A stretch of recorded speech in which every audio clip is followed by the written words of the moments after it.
কি আনন্দ কি আনন্দ কি আনন্দ ভাই, আনন্দের বার্তা বলে যেতে চাই। এই আনন্দের মূলে কথা শোনো দিয়া মন, সেই কথাটি সভা মাঝে করিব বর্ণন। ঠাকুর যিনি ভবা পাগলা শোনো দিয়া তবে, তার কথা বলতে হবে সভাতে গেলে। আমার কিন্তু মুখটা একদম পাতলা, এর পিছনে রয়েছে ঠাকুর ভবা পাগলা, তার প্রতি ভক্তি রেখে বাবা বটে চলতে চাই আমি কিন্তু এই ধরনের তলে। সেই কথাটি সভা মাঝে বলা প্রয়োজন, সভা মাঝে সেই কথা করলাম উত্থাপন। ভুল ত্রুটি হলে আমায় করে দেবেন ক্ষমা, সন্তান স্নেহে এই ভুল রাখিবেন না জমা।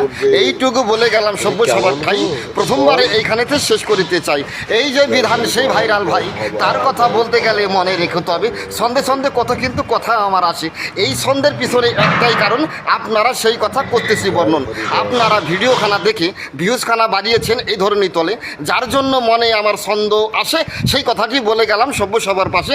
আর তার পিছনে রয়েছে আমার মাতা পিতা, যার কারণে শিখিয়েছে পড়তে হবে গীতা, তাদের প্রতি আমার কিন্তু শ্রদ্ধা বেড়ে গেল।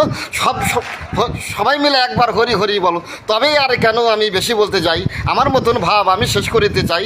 এদিকেতে আছে যত ভক্তগণ, সবারই চরণ আমি করিলাম বন্দন। ভিডিও দেখি এক এক করে বড় হয়ে গেল, এই কারণে এখানে চুপ থাকাই ভালো। ঠাকুর ভবা পাগলার নামটি ধরে সর্বদা চলতে পারি এই ধরনের তলে। শিবম দাদাকেও একটু বলিবারে চাই, তোমার ভক্তি আমাকে একটু দোয়া চাই। ভক্তি যদি থাকে এই জগতের বটে, আর কেন বেশি কথা বলবো সভ্য সবার বাকি, শব্দ গুছাইয়ে সারতে পারি না ভাই, যার কারণে দুই একটা ভুল হয়ে যায়। এর জন্য আমাকে ক্ষমা করে সন্তান স্নেহে জায়গা দেবেন আপনাদের চরণ তলে। আর তবে কেন আমি বেশি বলতে যাব, আমার মতন ভাব আমি শেষ করিয়া নেব। জয় ভবা হরিবল হরি।